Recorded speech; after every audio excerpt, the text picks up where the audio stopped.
Baik, sekali lagi selamat pagi bagi kita semua yang di Indonesia dan selamat sore bagi saudara-saudara yang di Amerika. Saat ini tanggal 12 November tahun 2023, kita akan melanjutkan Bible study kita. Kita sudah di chapter 4 dengan judul Making a Covenant ya, atau membuat perjanjian. Tapi sebelum kita mulai, kita akan review dulu sedikit dari chapter 3. Dan kita akan review sedikit yang minggu lalu kita bawakan, dan kita akan mulai untuk pembahasan untuk hari ini. Jadi kita akan review sedikit chapter 3 biar sambung menyambung ya, kita nggak lupa apa yang kita sudah pelajari di waktu yang lalu. Jadi di chapter 3, kita sudah pelajari, eh, judulnya adalah membangun mezbah ya, membangun mezbah. Iya, atau building an altar. Jadi dia punya ringkasannya. Jadi ayatnya ini Wagoner ambil dalam Kejadian 12 ayat 3, dia bilang, olehmu semua kaum di muka bumi akan mendapat berkat. Tapi kalau kita lihat di bahasa Inggrisnya, dibilang, in thee shall all families in the earth be blessed. Jadi ini kalau kita terjemahkan bahasa Indonesia dari bahasa Inggris langsung, kita bisa melihat bahwa olehmu semua keluarga di muka bumi akan mendapat berkat. Jadi ini keterangan dari Wagoner, dibilang, kemanapun Abraham pergi, dia membangun mezbah bagi Tuhan. Saat Anda membaca ini, ingatlah janji bahwa semua bangsa akan diberkati dalam Abraham, dikhususkan terhadap keluarga. Jadi ini pelajaran tentang keluarga ya, di mana Abraham pergi, kemanapun Abraham pergi, dia membangun mezbah, dan kita tahu dibilang di situ bahwa agama Abraham adalah agama keluarga. Dan seperti yang kita sudah pelajari waktu lalu, bahwa keluarga Abraham ketika dia membangun mezbah, semua keluarganya diajak untuk untuk beribadah kepada Tuhan. Dan dibilang di sini di Kejadian 18 ayat 19, dibilang, sebab aku mengenal dia, bahwa dia akan memerintahkan anak-anaknya dan seisi rumahnya supaya tetap hidup menurut jalan yang ditunjukkan Tuhan, dengan melakukan kebenaran dan keadilan, dan supaya Tuhan memenuhi kepada Abraham apa yang dijanjikannya kepadanya. Jadi ini adalah sebuah contoh bagi kita orang tua, bagaimana kehidupan Abraham di masa lalu, bagaimana juga kita harus mendidik anak-anak kita di zaman sekarang. Jadi kita bisa lihat ya bagaimana Abraham mendidik keluarganya, terutama bagaimana dia mendidik anaknya Ishak menjadi anak yang takut akan Tuhan dan penurut. Kita bisa lihat ya, walaupun ketika Ishak mau dikorbankan, Ishak sudah tahu dia akan dikorbankan waktu itu, tetapi dia tidak lari, dia tetap menurut apa yang dikatakan oleh bapaknya ya, oleh Abraham. Walaupun sudah mau dikorbankan, bayangkan kalau kita itu yang menjadi Ishak. Ketika kita tahu bahwa kita akan dikorbankan, bisa aja kita lari. Karena kekuatan kita lebih kuat dari Abraham, atau kekuatan Ishak lebih kuat dari Abraham. Kalau dia lari, Abraham tidak bisa kejar ini Ishak ya, kalau kita lihat. Karena Abraham sudah tua. Tetapi kita bisa lihat bahwa Ishak memang anak yang sangat penurut, walaupun kelihatannya sesuatu yang buruk diperintahkan kepada Abraham, tetapi dia tetap menurut ya, karena itu dia tahu bahwa itu perintah Tuhan. Apalagi saudara-saudara, perintah-perintah yang positif pasti akan dituruti oleh Ishak, atau dituruti oleh anak Abraham ya. Bagaimana didikannya sangat baik dalam rumah tangganya. Dan kita tahu ini adalah contoh Abraham sebagai orang yang beriman ya, mendidik keluarganya. Terus dia punya bagaimana cara mendidik Abraham kepada anak-anaknya, dia bilang begini ya. Dia yang berpikir untuk mengikuti teladan Abraham dalam memerintah keluarganya dengan aturan yang keras dan sewenang-wenang, dan dengan bertindak sebagai hakim yang jahat atau seorang yang kejam, membuat ancaman tentang apa yang akan dia lakukan jika perintahnya tidak dipatuhi, dan memaksakan perintahnya bukan dalam roh kasih karena itu benar, tetapi karena dia lebih kuat dari anak-anaknya dan memiliki mereka dalam kekuasaannya, perlu banyak belajar tentang Allah Abraham. Dan kamu bapak-bapak, janganlah bangkitkan amarah dalam hati dan anak-anakmu, tetapi didiklah mereka di dalam ajaran dan nasihat Tuhan. Kita melihat bahwa Ishak atau anak Abraham sangat menurut.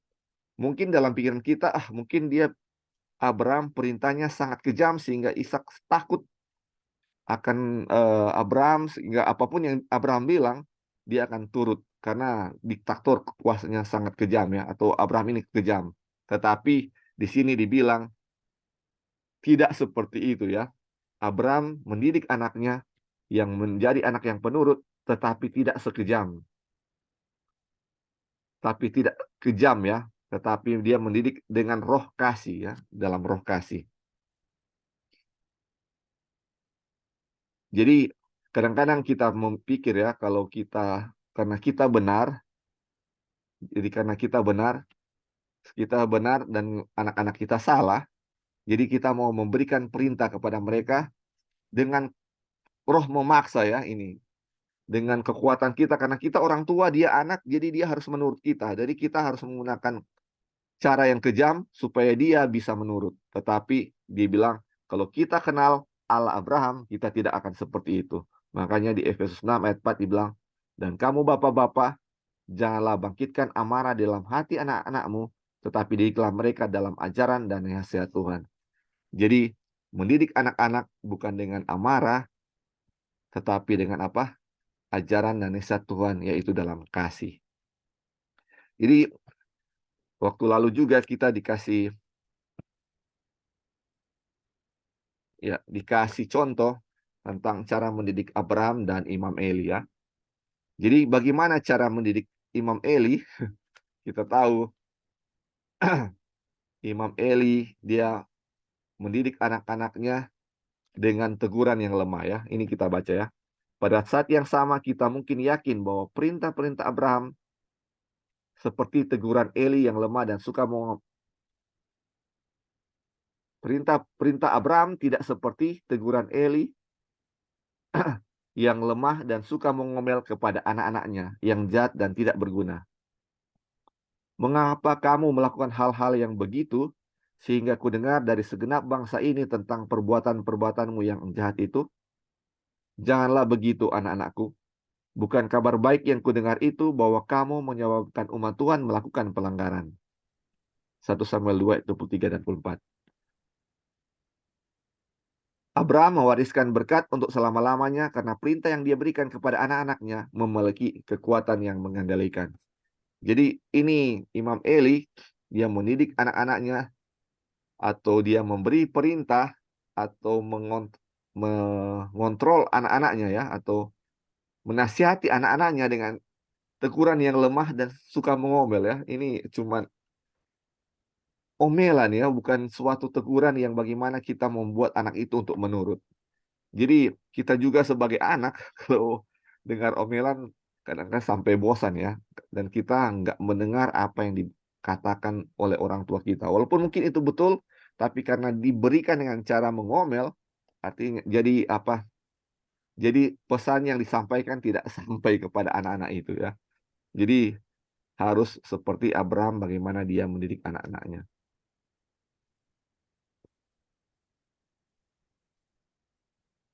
Terus ya. Jadi kenapa keluarga itu sangat penting ketika mengabarkan Injil Tuhan ya. Dibilang di sini ya, Abraham harus menjadi berkat bagi semua orang kemanapun dia pergi, dia adalah berkat. Dari lingkungan keluarga, pengaruh surgawi menyebar ke tetangga, dan sekarang kita dapat memperhatikan lebih dekat pernyataan bahwa ketika Abraham membangun sebuah mezbah, dia menyerukan nama Tuhan. Jadi di awal kita sudah belajar bahwa dimanapun Abraham berada, dia membangun mezbah. Dan ini kita tahu bahwa ini juga sebagai suatu cara Abraham untuk memberitahukan Injil kebenaran kepada orang lain. Injil kebenaran sudah diberikan kepada Abraham, dan sama seperti Nuh dan nabi-nabi yang lain, tujuan mereka adalah mengabarkan Injil kepada orang lain. Dan bagaimana mereka mengabarkan Injil kepada orang lain kalau keluarga mereka sendiri seperti atau bisa dibilang tidak mendapatkan Injil ya, atau eh, anak-anaknya tidak terdidik, atau anak-anaknya nakal. Aduh, ini suatu batu sandungan yang sangat besar ketika kita mengabarkan Injil dan keluarga kita di belakang tidak sesuai seperti apa yang kita bicarakan. Jadi ini sangat penting ya saudara-saudara, bagaimana orang bisa mempercayai kebenaran Tuhan yang sangat berharga ini dengan bagaimana mereka melihat keluarga kita. Jadi contohnya ya, ini pekabaran juga ya, pekabaran 3 malaikat. Ini pekabaran yang sangat indah, pembenaran oleh iman. Dan kita semua bersemangat untuk menyampaikan pekabaran ini kepada orang lain, karena kita tahu ini yang akan membuat kecurahan Roh Kudus. Tapi ketika kita membawakan ini, mungkin berhasil, tapi ketika kita melihat orang lain, mungkin melihat keluarga kita yang mungkin seperti eh, kelihatan nggak ada buahnya, nggak ada manfaatnya pekabaran ini. Tentunya ini akan menjadi suatu batu sandungan yang besar ya bagi kita. Jadi ini pengaruh keluarga sangat besar ya.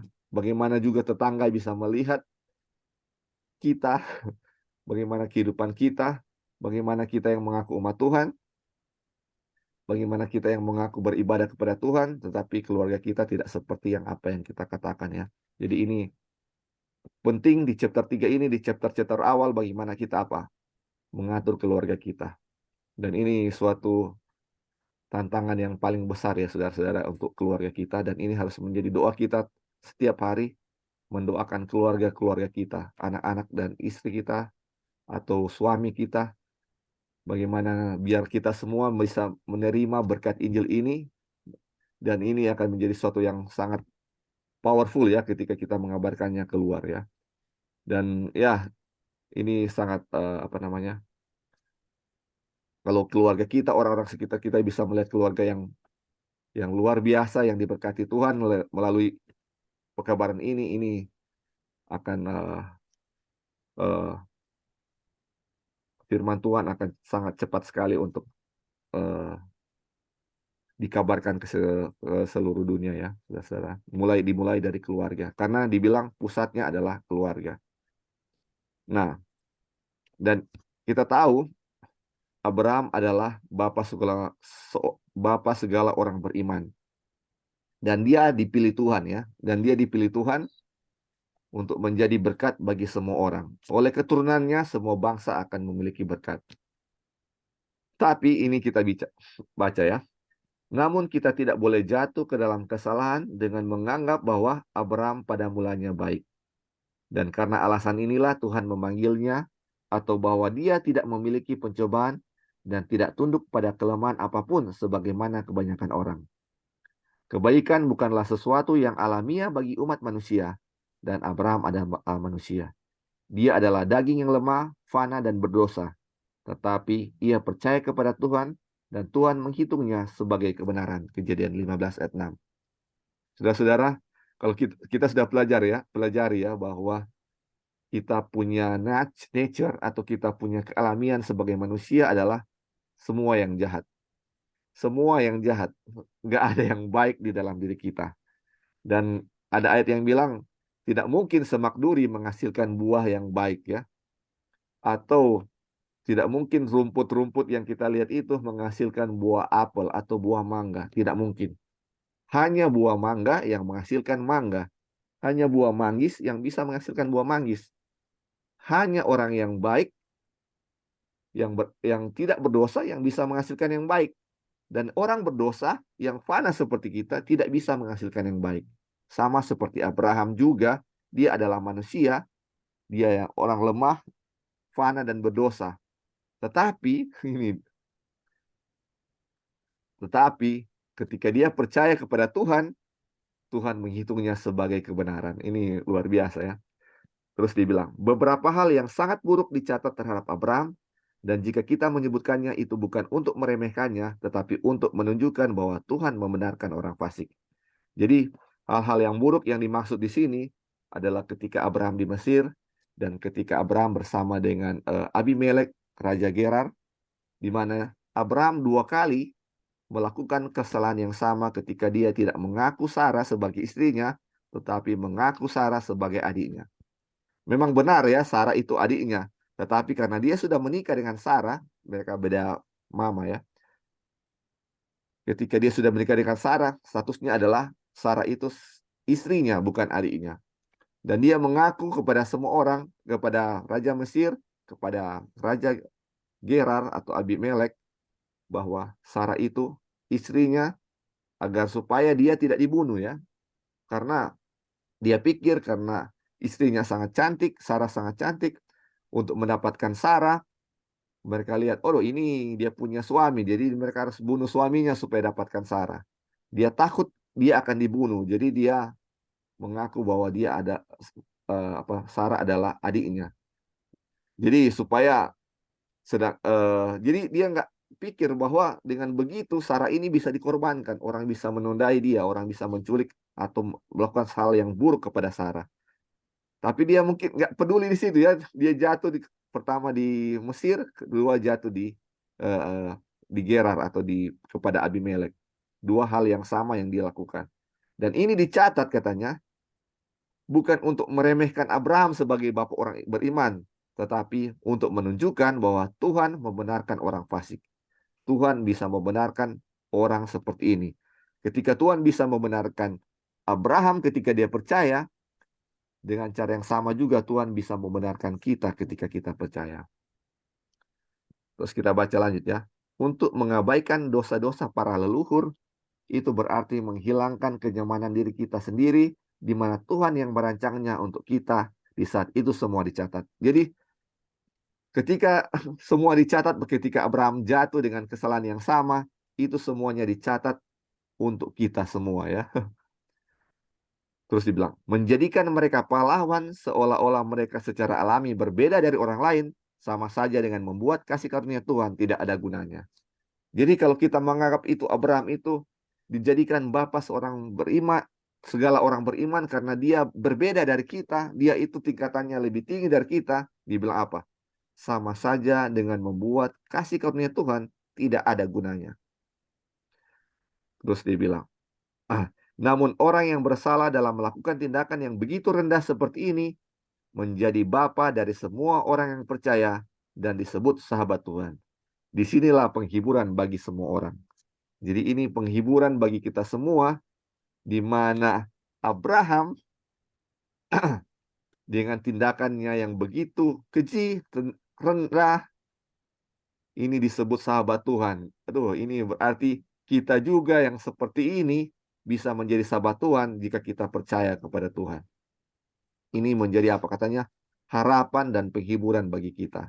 Dan ini adalah sebuah apa? Injil bagi kita ya. Ini suatu kabar baik bagi kita bahwa kita yang berdosa ini bisa menjadi seperti Abraham, disebut Bapak, disebut sebagai orang percaya, atau bisa disebut sebagai apa? Sahabat Tuhan. Luar biasa ya. Terus pelajaran waktu lalu juga kita belajar tentang Abraham dan Lot ya. Di mana ketika harta mereka, kambing domba mereka sudah sangat banyak, dan Abraham dan Lot bukan mereka yang berkelahi ya, tapi mereka punya hamba-hamba yang berkelahi ya. Mereka punya penjaga-penjaga domba yang berkelahi karena sudah sempit tanah mereka untuk mengembalakan kambing dombanya yang sangat banyak. Jadi Abraham, walaupun dia sebagai orang tuanya Lot atau pamannya Lot, harusnya dia yang menentukan pilihan. Lot, saya mau ke barat, karena saya ke barat, kamu ke timur. Harusnya dia seperti itu ya, karena dia adalah orang yang dituakan. Tetapi ini dia memberikan pilihan kepada Lot. Ini Abraham sangat murah hati. Dia bilang, kalau kamu ke kanan, aku ke kiri. Jadi ini pilihan diberikan kepada Lot yang notabene dia itu di bawahnya ya, atau dia punya anak lah, dianggap sebagai, atau dia punya keponakan ya. Inilah ya, dia kasih kepada Lot. Dan ini menjadi pelajaran bagi kita sebagai orang beriman, kita tidak mencari harta kita sendiri ya. Ini dia bilang, dia tidak mencari harta miliknya di kehidupan sekarang, tetapi di kehidupan yang akan datang. Dia akan menerima dengan rasa syukur kemakmuran apapun yang Tuhan kirimkan kepadanya. Tetapi jika kekayaannya dalam hidup ini sedikit, itu tidak akan mengurangi warisan yang dijanjikan kepadanya. Jadi, ciri-ciri sebagai orang percaya, ciri-ciri seorang sahabat Allah adalah tidak mencari harta miliknya di kehidupan sekarang. Karena dia tahu kehidupan yang akan datang itu adalah dia punya warisan ya. Dia punya kekayaan itu di kehidupan yang akan datang, bukan di kehidupan yang sekarang ya. Ini jadi pelajaran untuk kita. Terus pelajaran berikutnya adalah Abraham dan Melkisedek. Ketika Lot dia selamatkan, ketika dia selamatkan dan dia mendapatkan barang rampasan dari peperangan, dia memberikan 1/10 dari rampasan itu kepada Melkisedek. Jadi inti dari pelajaran Abraham dan Melkisedek bukan siapa itu Melkisedek dan bagaimana dia seperti apa, karena itu sedikit ada suatu misteri di Melkisedek itu siapa ya. Tetapi yang menjadi pelajaran bagi kita adalah bagaimana Abraham memberikan perpuluhan kepada Melkisedek. Jadi pelajaran bagi kita adalah seorang yang beriman, seorang sahabat Allah itu memberikan perpuluhan, memberikan perpuluhan. Jadi sedikit kesimpulan yang bisa saya dapat dari ada 3 hal yang kita pelajari dari membangun dari pelajaran membangun altar ya yang kita sudah pelajari. Yaitu bagaimana keluarga yang pertama, dia bagaimana Abraham mendidik keluarganya karena dia adalah suatu sarana untuk mengabarkan Injil. Jadi untuk mengabarkan Injil orang-orang bisa melihat Tuhan adalah bagaimana kita dari keluarga kita. Terus dia Abraham itu rendah hati dan murah hati ya. Rendah hati dan murah hati. Terus ketiga, Abraham memberikan perpuluhan. Mungkin banyak dari orang-orang yang mengaku orang-orang beriman, tetapi melalaikan 3 hal ini. Melalaikan keluarga, melalaikan atau dia tidak murah hati, mementingkan diri ya. Mau dia yang duluan. Oh saya mau seperti ini, karena saya harus pilih lebih dulu. Nggak murah hati ya sama seperti Abraham. Dan ketiga, mungkin melalaikan ini perpuluhan. Karena perpuluhan hanya dia yang tahu sama Tuhan ya. Jadi ini mungkin hal-hal yang tersembunyi atau hal yang tidak langsung kelihatan, tetapi ini yang harus menjadi bagian dari orang yang percaya kepada Tuhan. Jadi walaupun ini Abraham manusia biasa sama seperti kita yang banyak kelemahan, dibenarkan Tuhan oleh Bapa segala orang percaya. Karena dia apa? Dan disebut Bapa seorang percaya karena apa? Dia percaya kepada Tuhan. Dan ini ciri-cirinya saudara-saudara ya. Ini menjadi pelajaran bagi kita, bagaimana kita harus memperhatikan keluarga, harus murah hati, tidak mementingkan diri sendiri, dan bagaimana kita juga harus memberikan perpuluhan. Ini pelajaran yang sangat begitu indah ya bagi kita. Oke, mungkin ada yang mau tambahkan sebelum kita ke chapter 4. Ada yang mau tambahkan? Dipersilakan ya, sebelum kita mulai yang baru. Belum ada ya? Oke, jadi chapter kemarin yang sudah dibahas kemarin ya sama Brother Ebing, yaitu chapter 4, membuat perjanjian ya. Kita review sedikit apa yang kita pelajari kemarin, membuat perjanjian. Jadi apa yang kita bisa pelajari dari pelajaran ini ya. Yang kemarin kita review ya. Ini diambil di Kejadian 15 ayat 1, dia punya ayat permulaan, dia bilang, "Jangan takut Abram, akulah perisaimu dan upahmu akan sangat besar." Ini ya, jangan takut Abram, akulah perisaimu atau pelindungmu dan upahmu akan sangat besar. Tapi di bahasa Inggris dibilang begini ya saudara-saudara, "Fear not Abram, I am thy shield and thy exceeding great reward." Jadi kalau kita baca di bahasa Indonesianya, dia punya arti akan berbeda ya. Akulah perisaimu dan upahmu akan sangat besar. Jadi akan ada upah, tapi bukan bukan itu, upahnya bukan aku ya. Kalau di bahasa Inggris dia bilang, "Akulah perisaimu," atau "Akulah pelindungmu, dan akulah upahmu yang sangat besar." Jadi, maaf, ini adalah suatu pengertian yang berbeda ya, suatu yang berbeda kalau kita makanya kita selalu pakai 2 bahasa ya, di kiri dan kanan, bagaimana, di kiri bahasa Indonesia dan kanannya bahasa Inggris, supaya kita bisa melihat ya, dia punya bahasa asli. Sebentar ya teman-teman. Ya, oke oke, sorry. Jadi dibilang, "Akulah upahmu yang sangat besar." Jadi ini dibilang bahwa yang menjadi upah adalah Tuhan sendiri ya, Tuhan sendiri. Bukan upah yang lain. Kalau di bahasa Indonesia mungkin kita bisa berpikir, upahmu akan sangat besar ya. Jadi mungkin upah apa ya yang oh mungkin tanah kah, mungkin warisan, kekayaan, mungkin itu yang dimaksud Tuhan. Tapi kalau kita baca bahasa Inggrisnya, upahnya adalah Tuhan sendiri. Ya, oke. Terus yang dia punya Tuhan bagian kita ya. Bilang, Tuhan berkata bahwa dia sendiri adalah upah Abraham. Jika kita adalah milik Kristus, maka kita adalah keturunan Abraham dan ahli waris sesuai dengan janji. Ahli waris dari apa? Ahli waris Tuhan dan ahli waris bersama dengan Kristus. Warisan yang sama disebutkan oleh pemazmur. Tuhan Allah bagian dari milik pusakaku. The Lord is the portion of mine inheritance. Jadi waktu lalu kita sudah pelajari ya bagaimana ahli waris ya, kita akan menjadi ahli waris Tuhan. Sama seperti Abraham dibilang ya. Jadi, dibilang keturunanmu akan memiliki, tanah atau menjadi ahli waris ya. Jadi kita tahu, jadi mungkin kita selalu berpikir bahwa ahli waris itu adalah tanah ya, tetapi dibilang sini ahli waris yang dimaksud adalah ahli waris adalah Tuhan menjadi milik kita. Tuhan menjadi bagian kita.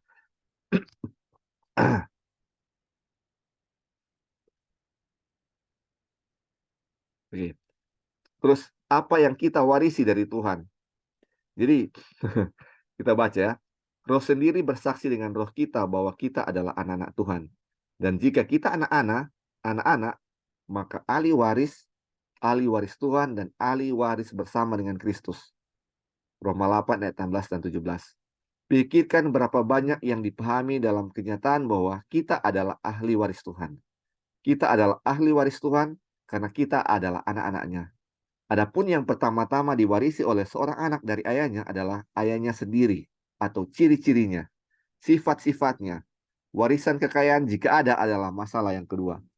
Saudara-saudara, kalau kita pikir ahli waris, eh, sering kita pikirkan di masalah yang kedua ini, kekayaan. Jadi kalau orang tua mau warisi sesuatu, mungkin ada tanah, ada rumah, itu yang menjadi nomor satu kita. Kita lupa bahwa ahli waris pertama kita adalah sifat-sifat dari orang tua kita. Atau bentuk mukanya atau matanya mungkin mirip kita. Itu sebenarnya adalah warisan dari orang tua kita. Sifat-sifatnya.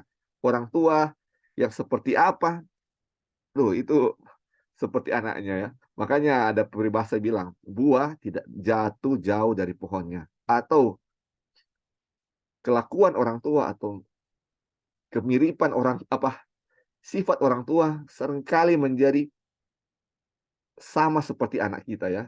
Makanya kalau kita mau lihat diri kita, lihatlah anak-anak kita. Apakah anak-anak kita suka menurut, anak-anak kita seperti apa? Itulah kita sebenarnya. Kalau kita marah kepada anak-anak kita karena anak-anak kita mungkin bandel atau seperti apa, itulah kehidupan kita ya.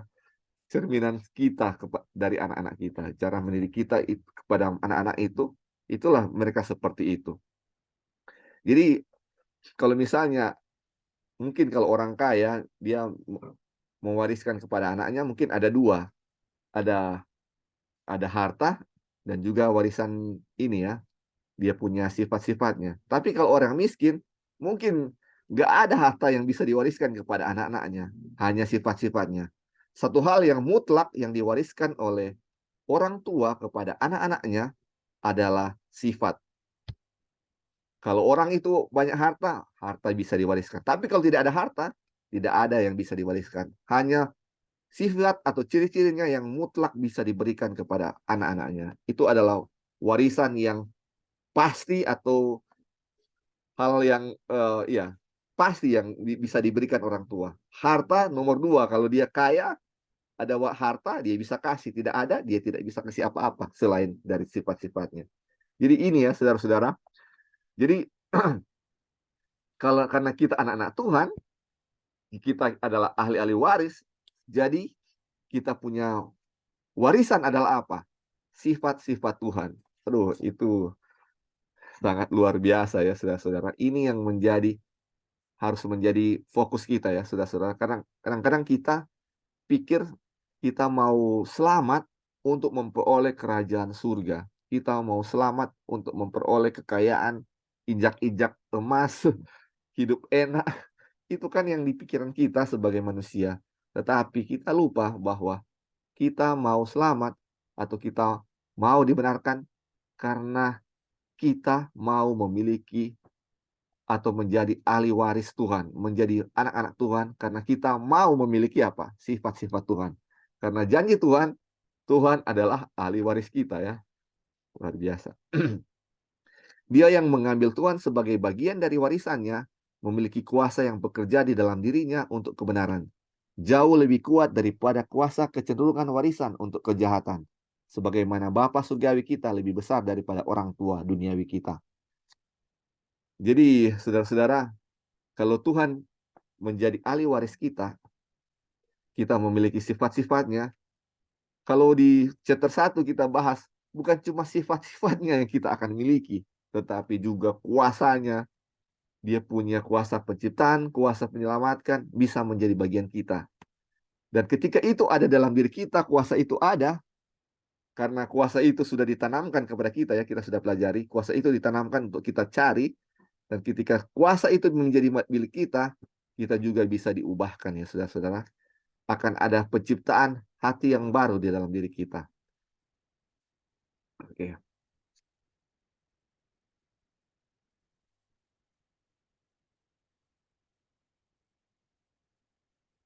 Oke, itu yang sudah kita pelajari ya, yang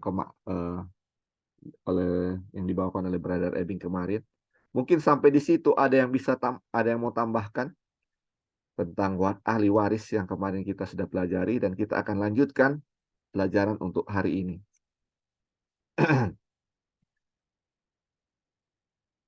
Ada yang mau tambahkan? Ya, halo. Iya, Bing. Ya, oke, silakan. Ya, jadi kita telah mempelajari mengenai ahli waris ya.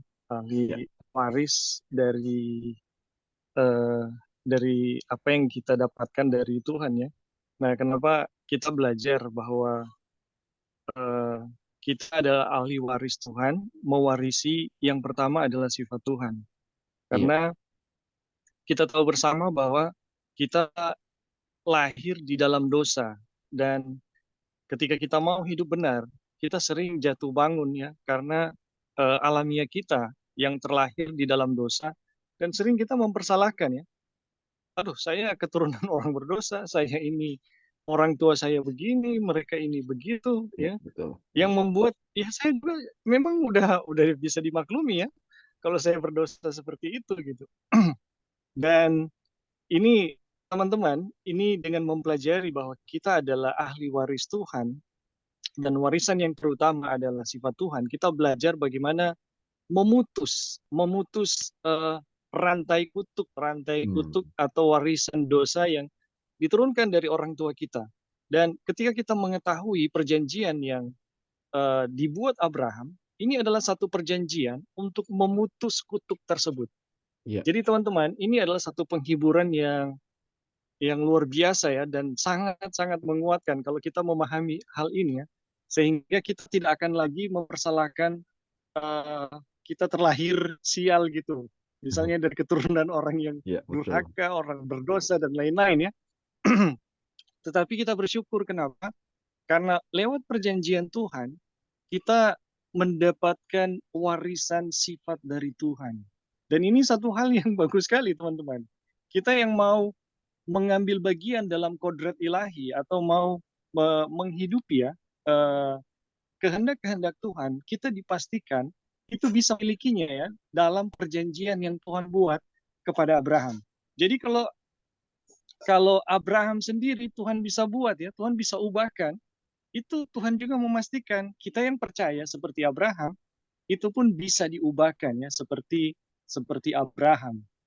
Jadi ini satu kabar baik yang luar biasa ya buat kita. Oke, itu Ya, aja Li, untuk ya, thank you, Bing. warisan. Iya. Jadi ketika kita lahir di dunia ini kita memiliki dua warisan ya, saudara-saudara. Eh, bukan dua warisan, kita memiliki warisan dari orang tua kita ya. Memiliki sifat-sifat mereka, tentu saja sifat-sifat dosa juga kita bisa miliki ya. Tetapi seperti Ebing bilang tadi ya, dan apa yang ditulis juga oleh Wagoner berdasarkan apa yang dituliskan oleh Wagoner ini. Jadi ketika kita mengambil warisan, mengambil Tuhan sebagai bagian dari warisan kita, kita bisa memutus warisan dosa yang diwariskan kepada kita dari orang tua kita ya, saudara-saudara.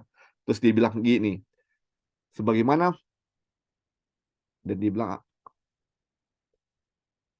dan memiliki kuasa yang bekerja di dalam dirinya untuk kebenaran jauh lebih kuat daripada kuasa kecenderungan warisan untuk kejahatan. Jadi kecenderungan warisan untuk kejahatan ini dari orang tua kita, dan dibilang sebagaimana Bapa surgawi kita lebih besar daripada orang tua duniawi kita. Jadi kita juga memiliki warisan dosa dari orang tua kita ya. Orang tua kita langsung ataupun nenek moyang kita, kita memiliki warisan dosa dari mereka. Tetapi sebagaimana Tuhan lebih besar dari mereka, warisan dari Tuhanlah bisa menjadi bagian kita dan bisa memutus warisan yang dari orang tua kita, yaitu warisan kejahatan ya, seperti yang Ebing bilang tadi. Luar biasa. Mungkin ada lagi yang mau tambahkan? Dan kalau belum ada, kita lanjut ya, apa yang review sedikit ya. Jadi kita tahu bahwa ini yang diwariskan, janji untuk diwariskan kepada Abraham adalah anak-anak ya, bukan pelayan. Kita tahu ketika janji diberikan kepada Abraham, Abraham umur 75 tahun. Kalau secara manusia mungkin dia masih bisa memiliki anak, masih bisa memiliki anak. Tetapi sudah mau 100 tahun, ya kita tahu 100 tahun ya baru Ishak dapat. Tapi ketika dia sudah tua dan sudah mustahil untuk dia mendapat anak, Tuhan masih berikan janji ini kepada dia kan? Tuhan kasih janji ini kepada dia, kepada Abraham. Dan Abraham percaya saja kepada Tuhan bahwa Tuhan akan kasih dia punya janji kepada dia. Tapi dia pikir mungkin dia punya apa namanya? Dia janji yang Tuhan berikan bahwa dari keturunanmu, keturunan itu mungkin berasal daripada dia punya hamba yang tinggal serumah dengan dia. Makanya dia bilang, dia mengira bahwa benih yang dijanjikan kepadanya akan datang melalui hamba yang dia percaya. Tetapi Tuhan bilang, bukan rencana Tuhan bahwa hambanya yang akan kepada melalui hambanya yang dia janji yang dia janjikan itu. Tapi dia bilang, tapi itu bukan rencana Tuhan. Abraham tidak akan menjadi nenek moyang dari seorang hamba, tetapi orang yang merdeka. Janji Tuhan adalah kepada anak, bukan kepada hamba. Jadi kita lihat kadang-kadang janji Tuhan hal-hal yang mustahil yang diberikan kepada Abraham. Jadi ini Abraham diberikan beberapa hal-hal yang mustahil ketika untuk mewujudkan janjinya. Ketika dia sudah nggak bisa, mustahil untuk punya anak, sudah tua, istrinya juga sudah tua dan juga mandul, sedangkan belum tua sudah mandul, nggak bisa punya anak. Apalagi sekarang sudah tua, lebih 2 kali mati ya kalau kita bisa bilang. Kandungannya sudah mati dan ketika sudah tua sudah nggak bisa sama sekali ya, kalau nggak bisa sama sekali untuk bisa mendapatkan anak. Tapi itulah kuasa Tuhan.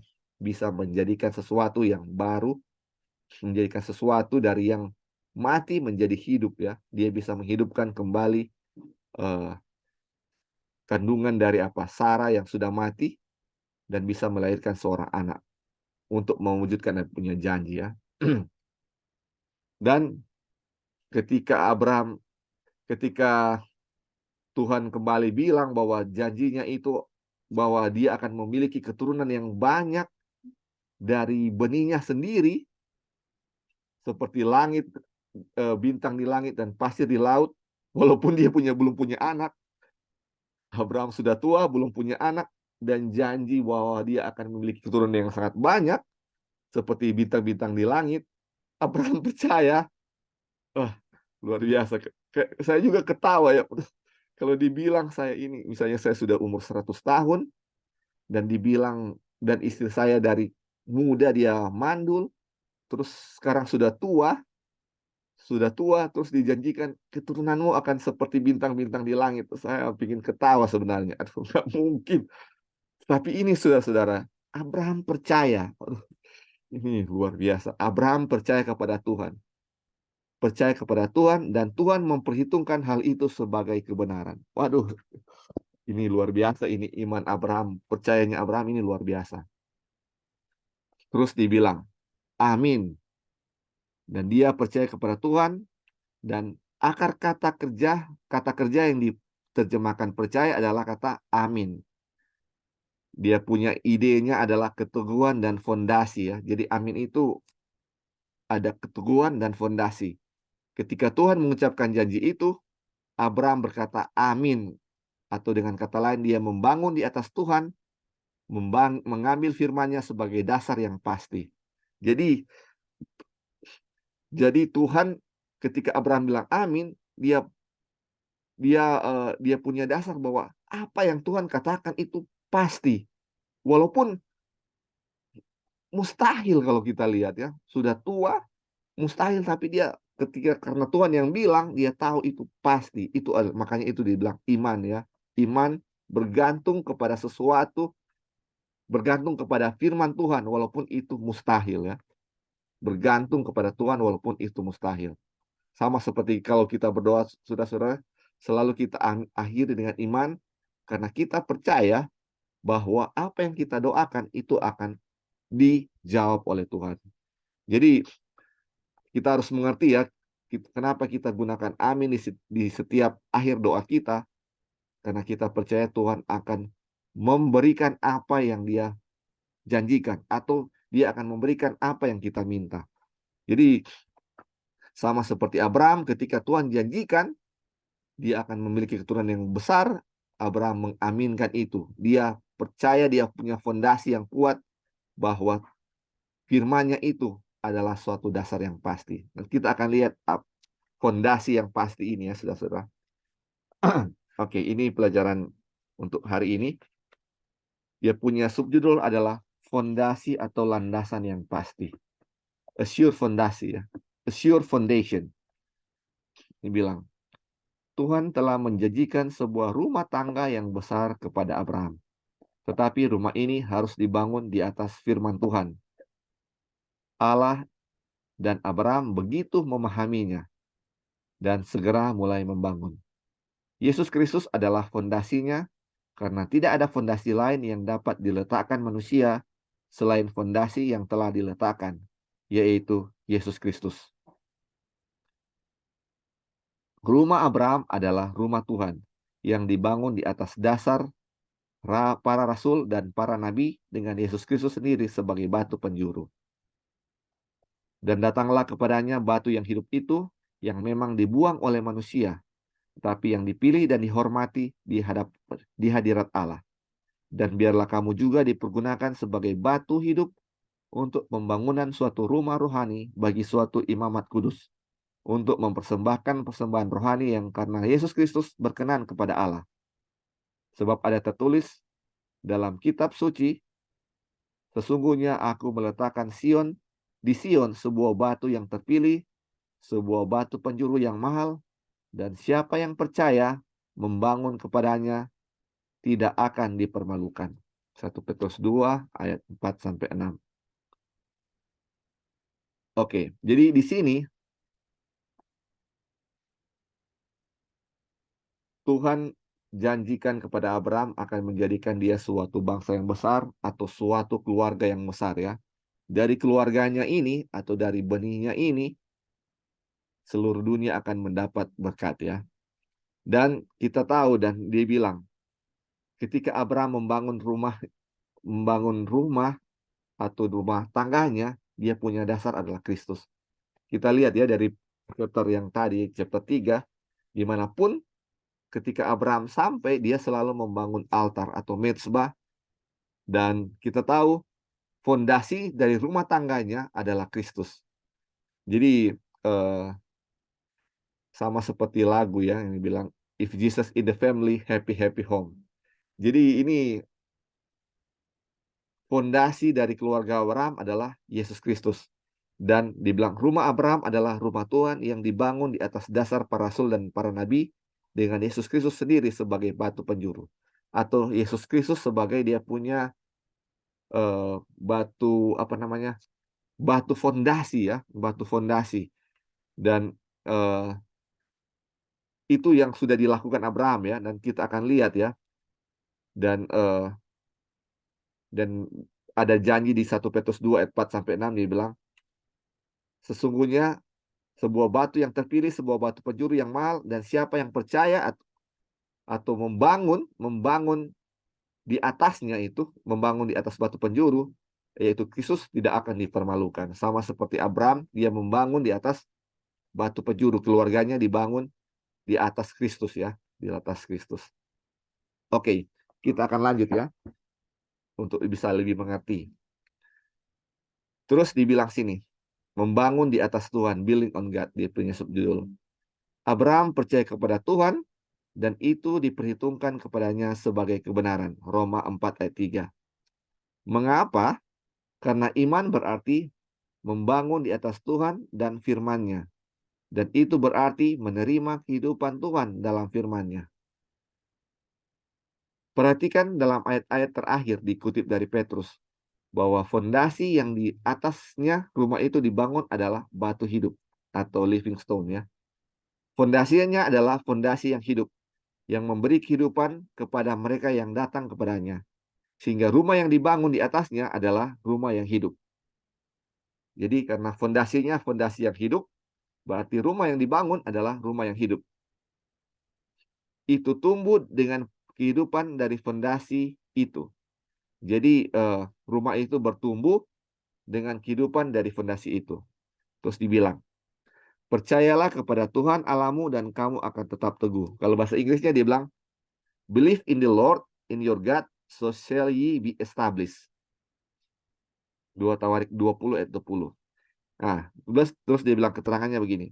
Dalam teks ini kata percaya atau believe dan establish. Kalau bahasa Indonesia nggak cocok ya establish ini. Harusnya kalau establish itu membangun ya. Dia punya arti. Kalau ini diterjemahkan didirikan ya. Boleh juga ya. Percaya dan didirikan atau believe dan establish ini keduanya berasal dari satu akar kata yaitu amin. Dan kita dapat membacanya sebagai berikut ya. Jadi kata establish dan believe itu berasal dari kata amin. Jadi Wagoner dia bilang begini ya. Jadi kita dapat membacanya seperti ini. Build upon the Lord your God, so shall ye be built up. Bangunlah di atas Tuhan Allahmu supaya kamu akan dibangun.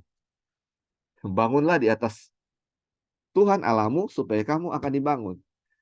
Terus dibilang, tetapi dasar yang kita bangun adalah kebenaran.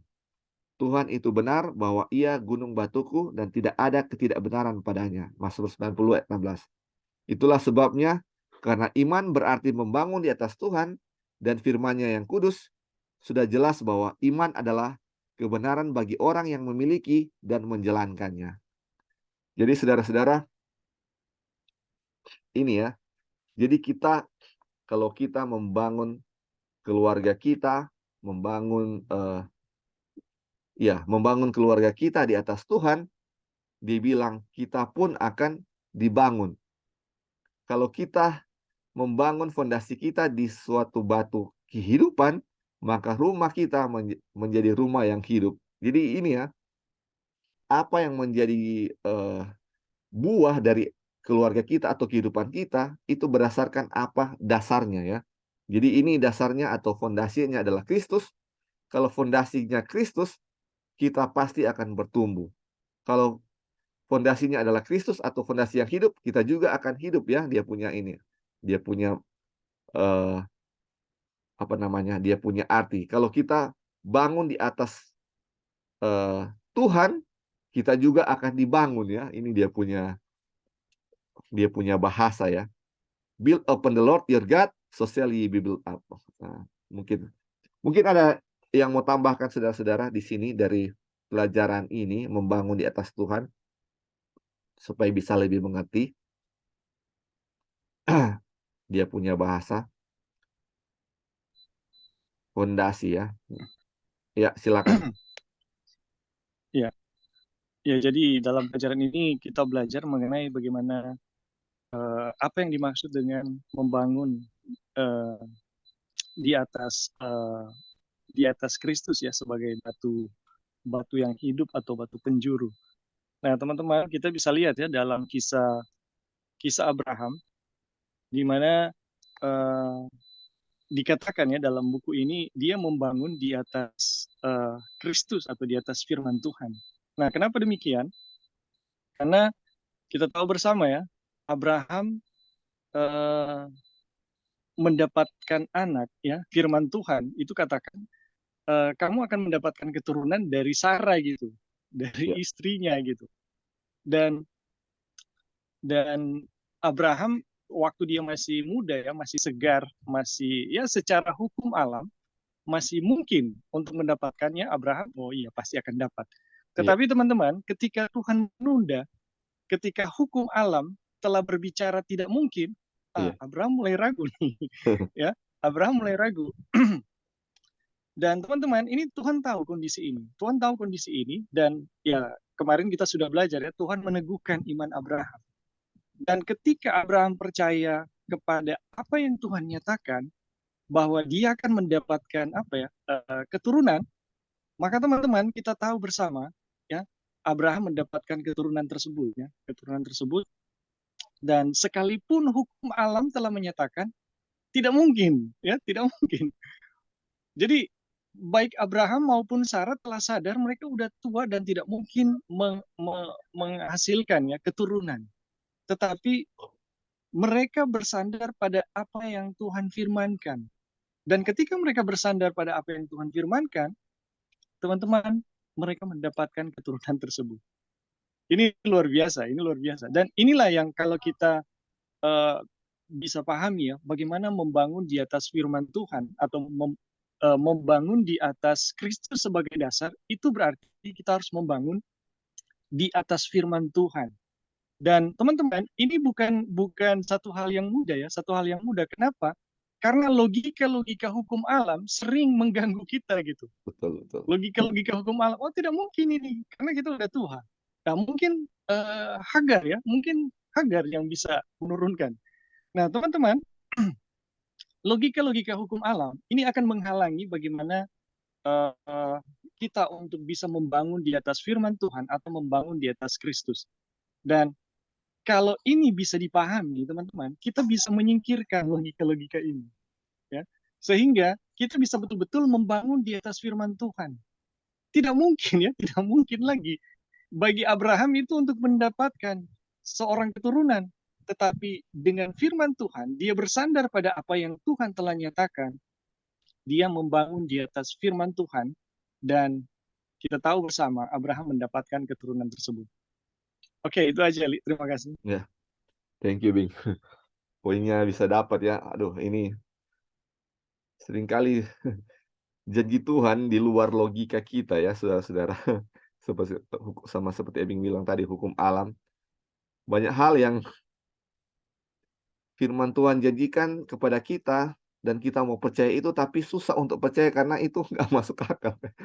Sesuatu yang kayak nggak masuk akal ya, bagaimana orang tua yang sudah tua seperti Abraham bisa mendapatkan anak. Tapi itulah ya firman Tuhan, bagaimana dia bisa percaya itu, walaupun kita tahu ya berapa kali dia sempat ragu, dia percaya, oh mungkin apa namanya, mungkin hambanya yang akan dapat keturunannya dari hambanya, atau mungkin dari apa namanya, dari hamba istrinya ya, dari Hagar. Dan kita tahu itulah cara-cara manusia untuk membantu Tuhan untuk mendapatkan janji Tuhan. Dan kita tahu itu adalah pembenaran oleh perbuatan ya. Itu nanti mungkin kita akan pelajari di pelajaran berikut tentang Hagar ya. Tetapi kita tahu itu adalah pembenaran oleh perbuatan, bukan pembenaran oleh iman. Iman lain, saudara-saudara ya. Iman percaya sepenuhnya kepada Tuhan, walaupun itu tidak masuk akal atau walaupun itu mustahil. Dan bagaimana ini kita harus apa? Bangun fondasi di atas Kristus ya. Oke, terima kasih. Mungkin ada lagi yang mau tambahkan?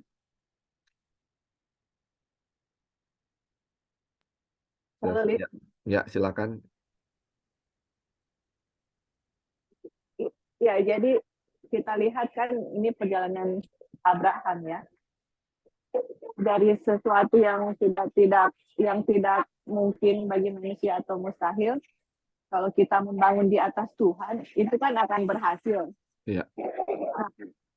Jadi kan kita lihat perjalanan bangsa Israel ya, ini ke bangsa Israel gitu, untuk memasukkan Kanaan. Kalau mereka benar-benar mengingat akan bapa leluhur mereka atau cerita mengenai Abraham, yang mana Tuhan memberikan anaknya Ishak di umur yang sudah tua, yang sesuatu yang bagi manusia itu mustahil. Kalau mereka mengingat cerita itu, jadi apa sih yang Tuhan, kalau Tuhan, misalnya Tuhan berjanji, oke, kamu akan punya anak. Walaupun keadaan manusia sudah mustahil, tapi kalau Tuhan berkata, itu akan terjadi kan? Seperti Abraham, dia percaya.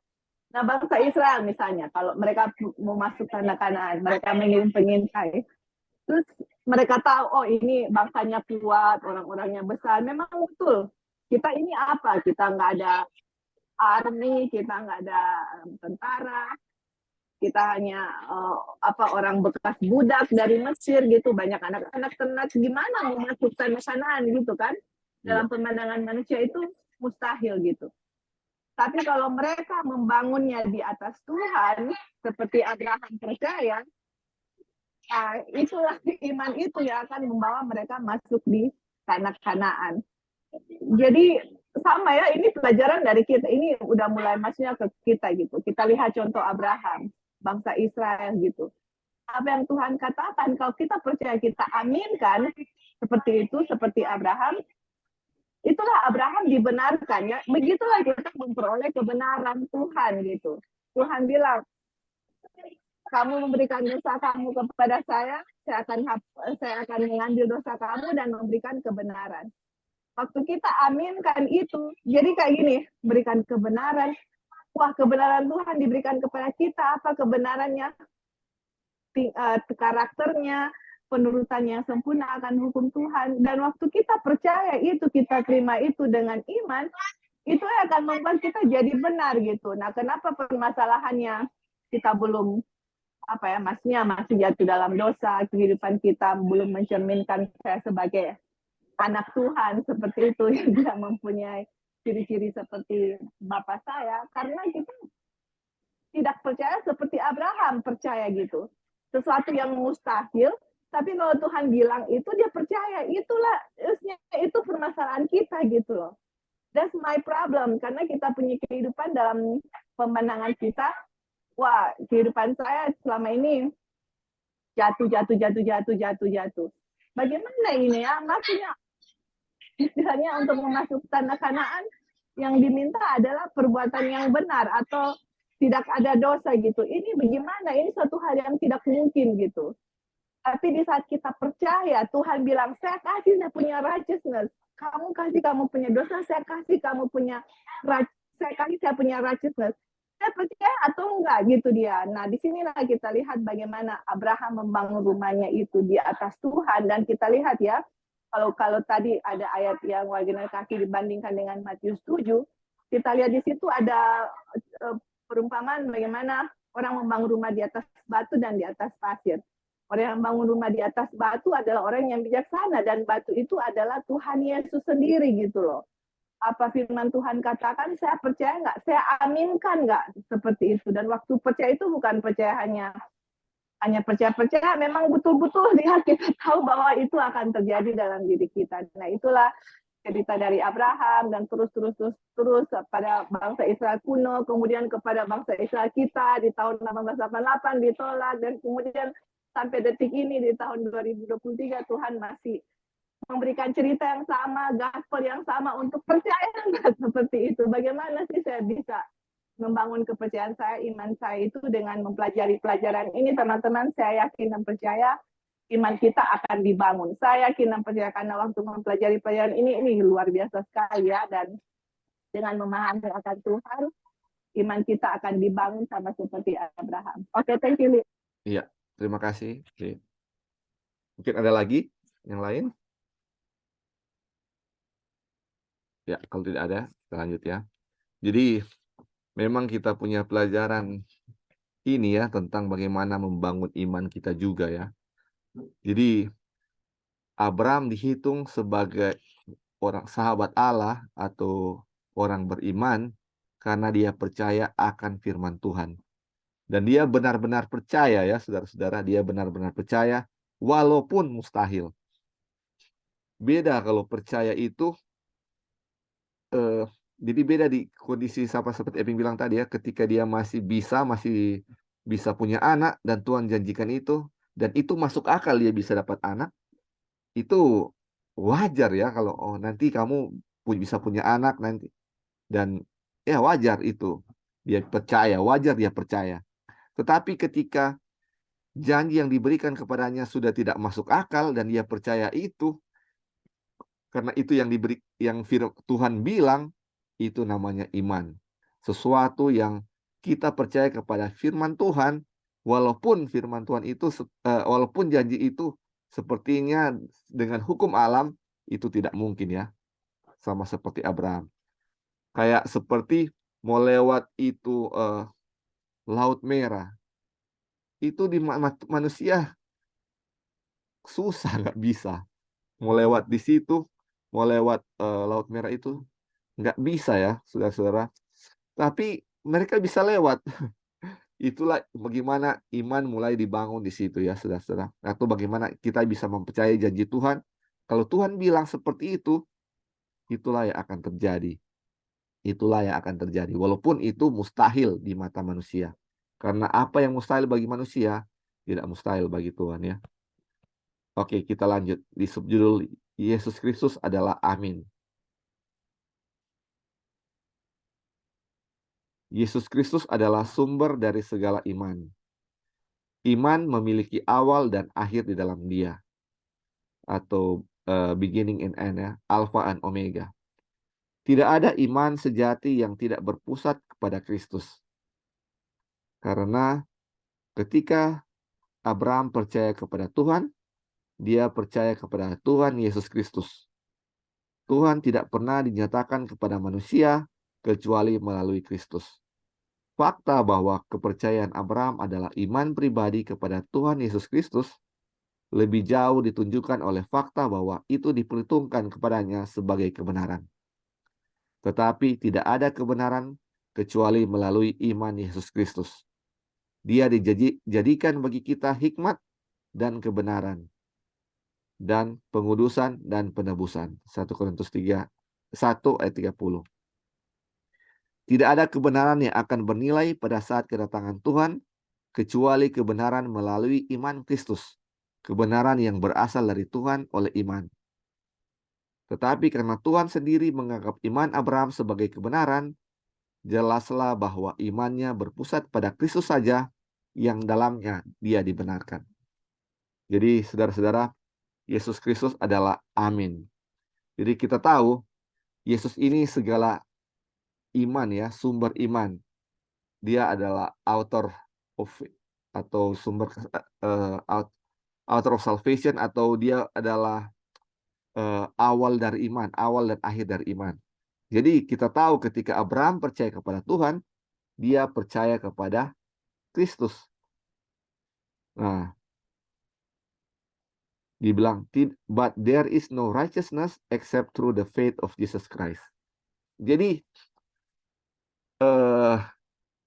kebenaran yang disandangkan kepada Abraham ini nih imannya Kristus ya, imannya Kristus. Ini bukan hanya iman Abraham ya. Ketika Abraham percaya, hitungnya sebagai kebenaran. Tetapi ini imannya Kristus. Kita baca lanjut ya. Dan ini menunjukkan bahwa janji Tuhan kepada Abraham hanyalah melalui Kristus. Benih itu hanya dapat diperoleh melalui iman Kristus, karena Kristus sendiri adalah benih itu. Keturunan Abraham yang akan menjadi seperti jumlah bintang-bintang, akan menjadi rombongan besar yang tak terhitung banyaknya, yang mencuci jubah mereka dengan darah anak domba. Bangsa-bangsa yang akan datang daripadanya akan menjadi bangsa-bangsa dari mereka yang diselamatkan. Bandingkan dengan Matius 8 ayat 2. Karena berapa banyak pun janji-janji Tuhan, di dalam Dia adalah ya. Oleh karena itu juga melalui Dia adalah amin. Kristus sendiri adalah amin. Jadi sama dengan pelajaran chapter 2 ya, kita pelajari bahwa janji keturunan atau warisan yang akan dimiliki oleh yang dijanjikan Tuhan adalah kepada keturunan Abraham, bukan kepada keturunan-keturunan. Atau janji yang dan sudah dibilang bahwa kepada keturunannya itu adalah Kristus. Janji yang mana akan diberikan tanah atau warisan itu adalah kepada keturunan Abraham, yaitu Yesus Kristus. Makanya keselamatan hanya bisa diperoleh oleh imannya Kristus. Hanya oleh iman Kristus saja yang bisa. Abraham pun bisa memperoleh janji itu hanya oleh Kristus atau hanya oleh iman Kristus. Kita diselamatkan oleh iman itu kan? Oleh imannya siapa? Oleh imannya Kristus.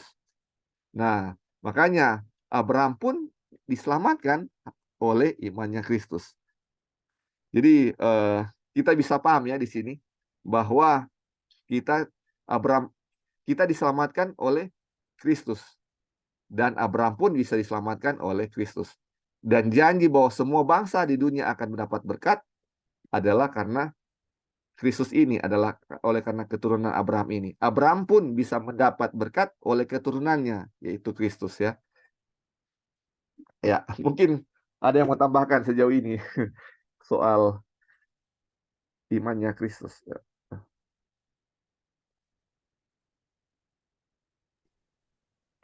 Ya, silakan, Bing. Jadi teman-teman, bagaimana kita mau belajar ya mengenai iman Kristus dalam kasus Abraham? Nah, teman-teman, kalau kita bisa bandingkan ya iman Abraham dengan iman Kristus, ini akan kita lihat bagaimana iman Kristus itu. Jadi iman Abraham ini telah berkali-kali gagal, mulai dari Sarah, kemudian mulai Hagar, dan seterusnya sampai pada Abimelek. Itu iman Abraham itu gagal. Nah, apa yang dimaksud dengan iman Kristus dalam pengalaman Abraham atau pengalaman iman Abraham? Jadi, teman-teman, kalau kita mengerti bahwa iman Kristus adalah ketika Abraham percaya sepenuhnya pada firman yang berkuasa itu, ya, disitulah terletak iman Kristus. Jadi, keberhasilan Abraham bukan pada kepercayaannya gitu, tetapi pada kekuatan firman yang bekerja.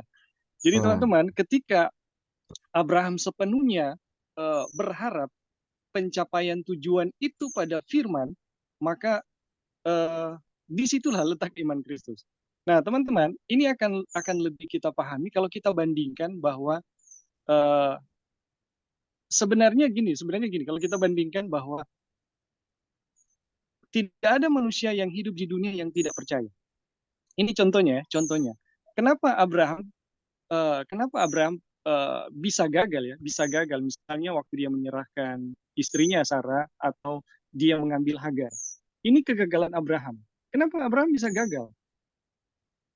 Teman-teman, Abraham bukan tidak percaya, tetapi Abraham percaya kepada sesuatu yang lain.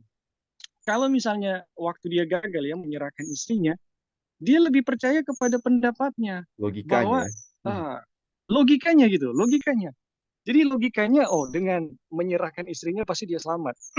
Baru kepada Hagar, oh dengan mengambil Hagar, ya pasti ada keturunan. Ini Abraham bukan tidak percaya, tapi Abraham mempercayai sesuatu yang lain, teman-teman. Iya. Jadi dengan membandingkan hal ini, ya kita akan paham apa yang dimaksud dengan iman Kristus. Bahwa iman Kristus adalah kita menyandarkan, kita berharap sepenuhnya pada kekuatan firman. Disitulah iman Kristus, teman-teman. Iya. Dan ini pun kalau kita bisa bandingkan ya dengan cerita bangsa Israel, kegagalan bangsa Israel sebenarnya bukan mereka tidak percaya, tapi mereka percaya kepada sesuatu yang lain. Iya. Jadi Tuhan telah menyatakan bahwa mereka akan menaklukkan ya bangsa-bangsa yang ada di depan mereka, tapi mereka percaya pada berita dari 10 pengintai. Jadi mereka itu kecil, mereka itu besar, dan kita akan kalah. Teman-teman, ini bukan tidak percaya, tapi mereka percaya itu gitu, kabar buruk itu. Jadi tidak, kalau kita paham ya, tidak mungkin manusia hidup tanpa percaya. Sebenarnya kegagalan manusia itu karena mereka percaya sesuatu yang lain di luar firman Tuhan. Iya. Jadi apa yang dimaksud dengan iman Kristus? Iman Kristus adalah kita menggantungkan sepenuhnya pengharapan kita pada kuasa firman Tuhan. Dan ketika kita berharap penuh di situ, disitulah kita sama dengan mengatakan amin. Amin. Atau kita bersandar kepada iman Kristus. Oke, itu aja. Ya, Terima thank you, kasih. Bing. Ya, jelas sekali ya, saudara-saudara. Bagaimana iman Abraham dan imannya Kristus. Iman Kristus sepenuhnya bergantung kepada apa? Firman Tuhan, apa yang dia katakan. Seperti itu oleh firman Tuhan, itulah yang dia percayai, seperti itu ya akan terjadi. Makanya ada dari Jones ya waktu lalu, iman adalah bergantung sepenuhnya kepada firman Tuhan, apa yang dia katakan ya. Dan kita lihat ya memang iman manusia sering bercampur ya, yang seperti yang Ebing bilang tadi ya. Iman manusia sering bercampur dengan sesuatu yang lain, yaitu logika ya, atau seperti Abraham ya, sudah tua nggak bisa untuk mulai. Betul seperti itu, memang betul seperti itu. Atau bangsa Israel ketika mereka mau taklukkan bangsa Kanaan dan orang-orangnya orang raksasa dan mereka itu besar-besar, betul mereka tidak bisa untuk melawan orang-orang itu. Betul, itu nggak ada salahnya, saudara-saudara. Memang mereka nggak bisa. Orang-orang itu sudah biasa berperang, badannya besar, sedangkan orang Israel nggak biasa berperang, mereka nggak bisa mengalahkan itu. Betul seperti itu. Tapi inilah ya bagaimana kalau firman Tuhan itu bilang bisa, walaupun itu tidak bisa, mustahil. Bagaimana kita bergantung kepada firman Tuhan yang mustahil dengan logika kita, itulah iman. Jadi walaupun itu mustahil, iya dan amin. Berapa banyak di kita mungkin yang banyak hal-hal yang mustahil yang kita mau pikir, aduh nggak mungkin. Kita harus pertanyakan imannya kita seperti apa. Apakah kita bergantung kepada imannya Kristus atau tidak ya. Mungkin. Ada yang mau tambahkan saudara-saudara sebelum kita lanjut lagi? Luar biasa ini. Ya, silakan. Ya, perjalanannya memang Ya. memang luar biasa ya. Ini memang Ya. mengajarkan iman gitu ya. Maksudnya Ya, betul. karena kita sudah terbiasa hidup dengan logika gitu. Kayak kalau 1 tambah 1 harus 2 gitu. Ya. Nggak bisa 1 tambah 1 1 atau 1 tambah 1 0 gitu ya. Jadi pelajaran ini yang kita lihat bahwa bagaimana iman Kristus yang ada di Abraham gitu. Kan Abraham, imannya Kristus ada di Abraham itu adalah sesuatu yang mustahil, kemudian Abraham percaya ya. Jadi langsung teringat kepada kita, langsung terlintas di benak kita. Salah satu ya iman Kristus yang dinyatakan di dunia ini adalah pada waktu dia sudah mati di kayu salib. Kalau teman-teman ingat apa yang Ellen White bilang itu, bahwa penglihatannya itu visinya itu ke depan itu gelap dan tidak ada dalam pikiran Yesus itu kalau dia mati itu tidak ada kalau kalian masih ingat, sepertinya tidak ada harapan untuk dia bisa dibangkitkan kembali, atau tidak ada harapan bagaimana dia bisa ya dibangkitkan kembali karena seluruh dosa isi dunia itu ada di Dia, seperti itu. Nah, tapi kenapa Tuhan Yesus bisa menjalankan atau bisa apa dia punya bahasa Indonesia yang tepat, menjalankan apa dia punya kematian itu, karena kita ingat satu ya, itu yang mana firman Bapa, atau dia sendiri sudah bilang kepada murid-muridnya, dia akan mati dan dia akan dibangkitkan pada hari yang ketiga. Jadi dengan firman itu, Tuhan Yesus bergantung pada firman itu, bahwa walaupun seakan-akan di saat itu ya dia sudah mati, seakan-akan tidak ada harapan lagi untuk dia bisa hidup lagi atau bangkit lagi, tapi dari firman Tuhan itu yang memang dia berpegang bahwa Tuhan akan membangkitkan saya kembali, dan dia sendiri sudah bilang sama murid-muridnya gitu loh.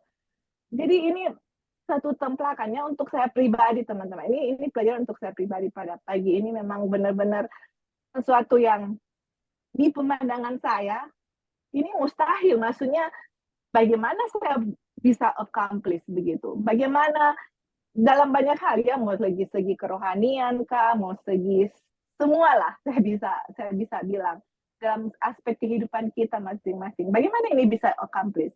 Dari segi pemandangan manusia itu tidak bisa, impossible. Tapi dari cerita-cerita ini memang benar-benar menguatkan iman saya pribadi bahwa kalau firman Tuhan bilang A, walaupun kita lihat mustahil, itu akan terjadi. Nah, itulah imannya Kristus yang ada di Abraham. Nah, ini challenge untuk kita ya, untuk kita belajar. Ini kan kita belajar bukan hanya teori. Ini pelajaran teori, tapi ada dia punya hasil dalam hidup kita. Bagaimana saya bisa lihat saya punya kehidupan dalam rumah tangga saya, segi kerohanian, dalam mengalahkan dosa, dalam segi banyak hal ya, dalam kita punya rumah tangga atau keluarga atau secara pribadi. Apa yang saya bisa lihat itu mustahil, tapi firman Tuhan bilang A.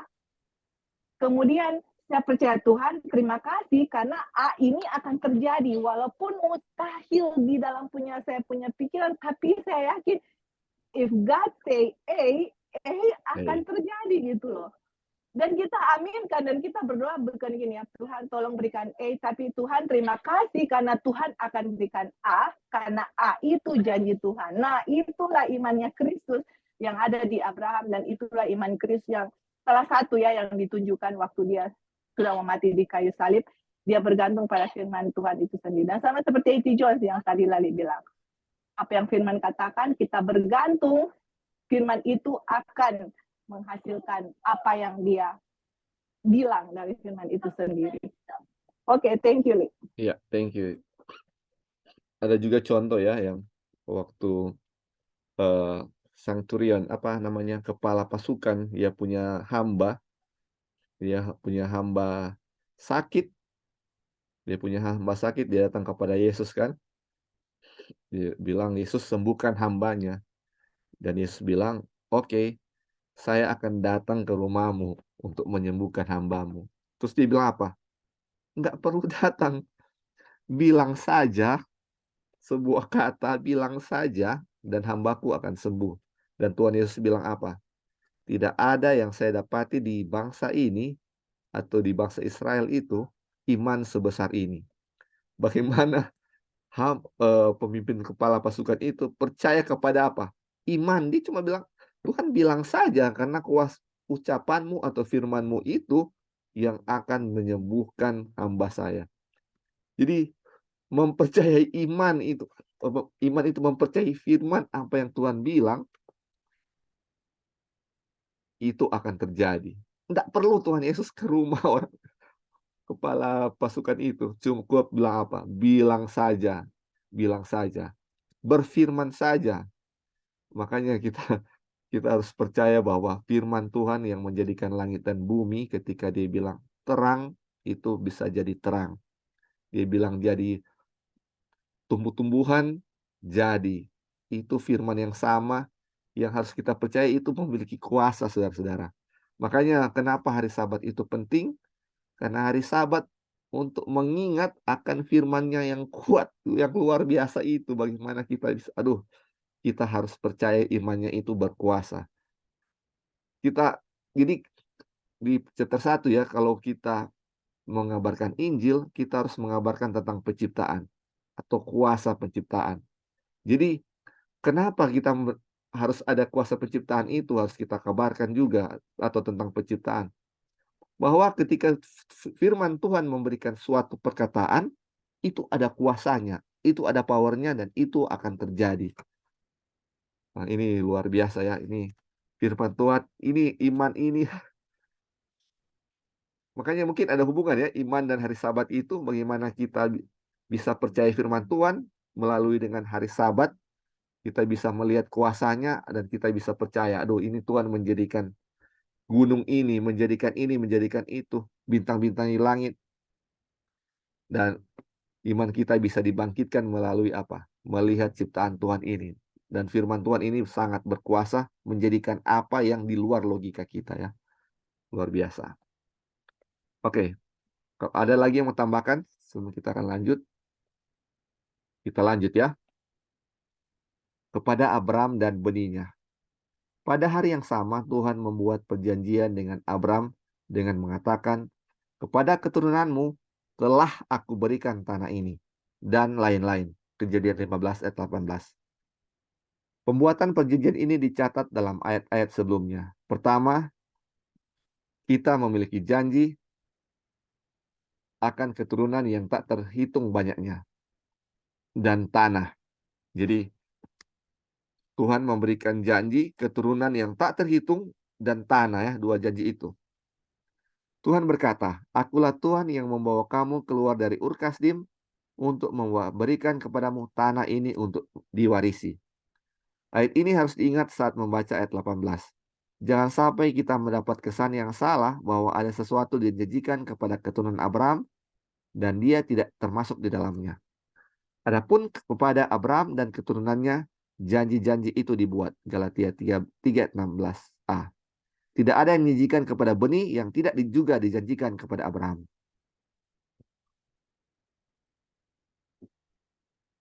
Jadi, saudara-saudara, janji yang diberikan kepada Abraham bukan cuma untuk keturunannya ya. Jadi mungkin kita akan melihat kan dibilang, kepada keturunanmu telah aku berikan tanah ini. Jadi seolah-olah ketika Tuhan berikan janji ini, cuma kepada keturunanmu Abraham yang dapat ini. Abraham nggak dapat. Karena dibilang kepada keturunanmu. Berarti kalau kepada keturunanmu, berarti saya nggak dapat. Contohnya dibilang ya, Tuhan bilang kepada anakmu saya akan berikan tanah ini. Berarti hanya kepada anak saya yang dapat itu, saya nggak dapat. Makanya dibilang kita jangan salah ya untuk membaca ini. Karena janji yang diberikan kepada Abraham itu adalah janji kepada Abrahamnya sendiri dan kepada keturunan-keturunan.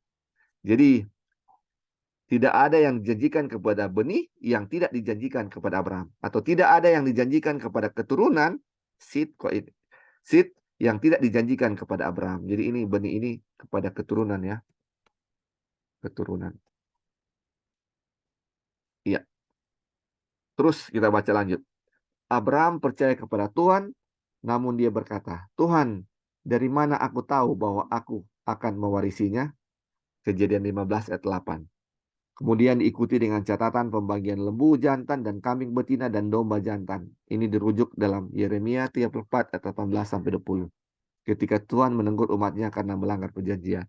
Jadi ada ketika itu Tuhan memberikan tanda ya, ada beberapa kambing domba dan juga burung ya yang disembelih dan ditaruh di situ, dan ada yang disambar ya oleh cahaya ya, kalau kita lihat di suluh dibilang di situ ya.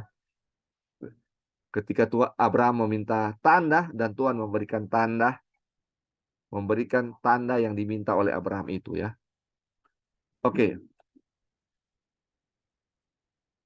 Ada yang mau tambahkan sebelum kita lanjut sejauh ini di subjudul ini? Kalau nggak ada kita lanjut ya. Subjudulnya waktu penantian. Menjelang matahari terbenam, tertidurlah Abram dengan nyenyak. Lalu turunlah meliputinya gelap gulita yang mengerikan. Firman Tuhan kepada Abram, Ketahuilah dengan sesungguhnya bahwa keturunanmu akan menjadi orang asing dalam suatu negeri yang bukan kepunyaan mereka, dan bahwa mereka akan diperbudak dan dianiaya 400 tahun lamanya. Tetapi bangsa yang akan memperbudak mereka akan kuhukum, dan sesudah itu mereka akan keluar dengan membawa harta benda yang banyak. Tetapi engkau akan pergi kepada nenek moyangmu dengan sejahtera. Engkau akan dikuburkan pada waktu engkau sudah tua. Tetapi keturunan yang keempat akan kembali ke sini, sebab sebelum itu kejahatan orang Amori itu belum penuh. Jadi kalau kita lihat ini, Tuhan memberikan suatu nubuatan ya kepada Abraham atau sesuatu yang akan terjadi. Jadi bahwa keturunan Abraham, kita tahu bangsa Israel, mereka akan menjadi budak di Mesir selama 400 tahun lamanya. Tetapi ketika mereka keluar, mereka membawa harta yang sangat banyak ya. Dan kita tahu mereka berputar-putar di padang belantara sampai dibilang keturunan yang keempat akan kembali ke Kanaan itu ya. Karena dibilang kenapa mereka belum masuk juga, salah satu karena apa? Kejahatan orang Amori belum full ya. Belum full. Jadi ada juga yang Tuhan akan membalas kepada keturunan ketiga dan keempat ya. Jadi ini ada hubungannya bahwa Tuhan memang akan membalas kepada keturunan keempat atau generasi keempat dari orang-orang yang Amori ya. Karena kejahatan mereka waktu itu belum penuh, jadi ketika kejahatannya sudah full, Tuhan menumpaskan mereka ya. Dan umat-umat Tuhan masuk ke tanah Kanaan. Kita telah melihat bahwa perjanjian ini adalah salah satu dari kebenaran oleh iman. Atau righteousness by faith ya. Karena benih yang dijanjikan dan tanah itu akan menjadi milik Abraham melalui iman dalam firman Tuhan yang diperhitungkan kepadanya sebagai kebenaran. Sekarang mari kita lihat ayat-ayat lagi yang dapat kita pelajari dari ayat-ayat yang baru saja kita kutip. Oke, sampai di sini saudara-saudara, ada yang mau tambahkan dari waktu penantian ini ya. Jadi janji ini diberikan kepada Abraham dan ini adalah salah satu pembenaran oleh iman ya. Pembenaran oleh iman. Dan ini bahwa nanti Tuhan mengatakan bahwa nanti keturunannya akan menempati, tapi ada dia punya cerita-cerita di situ ya, bahwa nanti kejahatan orang Amori full, baru keturunannya akan menempati tanah itu. Dan kita tahu tanah itu bukan hanya literal, tapi tanah yang dimaksud adalah tanah apa? Tanah spiritual atau kerajaan surga. Dan yang literalnya seperti itu ya, ada dia punya keturunan keempat, baru apa? Bisa masuk. Oke, ada yang mau tambahkan lagi, saudara-saudara, sebelum lanjut?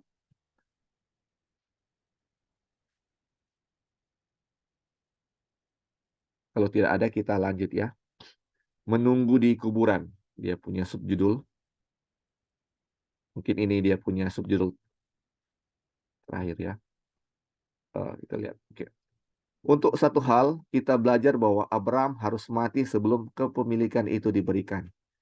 Dia akan mati dalam usia tua dan benihnya atau keturunannya akan menjadi orang asing di negeri asing selama 400 tahun. Bukan hanya Abraham sendiri, tetapi juga keturunan langsungnya akan mati sebelum benih itu datang atau keturunan itu datang ke tanah yang dijanjikan kepada mereka. Faktanya kita tahu bahwa Ishak meninggal sebelum anak-anak Israel pergi ke Mesir. Dan bahwa Yakub dan semua putranya meninggal di tanah Mesir. Jadi saudara-saudara, Abraham dijanjikan akan memiliki tanah. Dan kita lihat saudara-saudara, apa yang dijanjikan kepada Abraham, dia tidak dapat waktu dia hidup. Bahkan dia punya keturunan langsung, itu Ishak dan Yakub, dia punya anak dan cucu dari Abraham sendiri, tidak melihat langsung apa yang dijanjikan itu ya. Kita tahu Abraham sudah meninggal. Ishak mati waktu sebelum anak-anaknya ke Mesir. Dan kita tahu bahwa Yakub, anak Ishak, dia meninggal di Mesir ya. Meninggal di Mesir. Dan mereka semua tidak melihat apa yang dijanjikan Tuhan. Aduh, ini sayang sekali mereka nggak lihat ya. Tapi kita tahu itu hanya literal ya. Mereka mengerti hal itu. Terus dibilang, adapun kepada Abraham diucapkan segala janji itu dan kepada keturunannya. Pada pasal sebelumnya itu juga menceritakan hal yang sama. Jelaslah bahwa janji yang dibuat kepada keturunan Abraham tidak dapat dipenuhi dengan memberikan hal yang dijanjikan hanya kepada sebagian dari benih itu. Dan apa yang dijanjikan kepada Abraham dan keturunannya tidak dapat dipenuhi kecuali Abraham memilikinya bersama-sama dengan keturunannya atau benihnya. Jadi saudara-saudara, ini dijanjikan bahwa Abraham akan memiliki akan mendapatkan berkat dan memiliki tanah kan. Ini dijanjikan kepada Abraham dan keturunannya. Kalau kita lihat Abraham, Ishak dan Yakub sudah mati sebelum dapat tanah. Sedangkan kita baca bahwa Abraham akan dapat warisan itu. Dan kalau misalnya cuma keturunan yang dapat atau bangsa Israel yang keturunan keberapa yang dapat itu, Abraham dan anak-anaknya tidak dapat, itu nggak bisa dibilang janji itu diberikan cuma sebagian ya. Itu tidak bisa dibilang janji itu dipenuhi kalau cuma sebagian yang dapat. Kalau cuma keturunannya yang lain dapat, Abraham, Ishak dan Yakub tidak dapat dan yang lain tidak dapat, cuma sebagian yang dapat, itu tidak bisa dibilang bahwa Tuhan telah memenuhi janjinya itu ya. Makanya dibilang apa yang dijanjikan kepada Abraham dan keturunannya tidak dapat dipenuhi kecuali Abraham memilikinya bersama-sama dengan benihnya atau keturunannya. Jadi kalau Abraham dan keturunannya bisa memiliki apa yang diwariskan itu yang dijanjikan Tuhan, barulah kita bisa bilang janji Tuhan itu dipenuhi. Kalau Abraham tidak bisa memiliki janji itu, cuma sebagian yang dapat, berarti tidak dipenuhi janji itu. Makanya kalau kita lihat tanah yang dijanjikan, tanah Kanaan yang Tuhan janjikan, dan cuma sebagian yang dapat, berarti bukan tanah itu yang dijanjikan Tuhan. Kita tahu ya. Tetapi kalau kita mengerti bahwa tanah yang dijanjikan itu adalah tanah bumi yang baru, kerajaan surga yang dijanjikan kepada Abraham. Jadi ketika Abraham dan keturunannya bisa dapat itu tanah itu baru janji Tuhan diberikan kepada Abraham atau janji Tuhan dipenuhi. Oke, sampai di sini mudah-mudahan bisa mengerti ya saudara-saudara. Ada yang mau tambahkan? Ini Ya, halo Li. ya, silakan.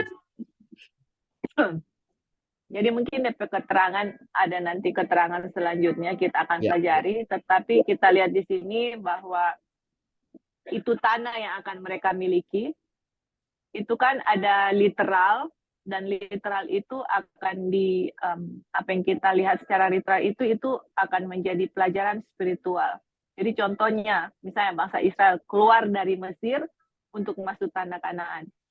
Itu kan literal. Nah, dia punya spiritual pelajarannya adalah untuk kita bisa masuk ke dalam tanah Kanaan, kita harus keluar dari Mesir atau perbudakan. Perbudakan apa? Ya apalagi perbudakan dosa kan, itu kan dia punya aplikasi gitu. Dan waktu kita keluar dari perbudakan dosa, kita lihat bangsa Israel, Tuhan bilang, sayalah Tuhan Allahmu yang membawa kamu keluar dari the house of bondage atau rumah perbudakan. Jadi disitulah kita melihat bahwa kuasa Tuhan yang membawa kita keluar dari perbudakan.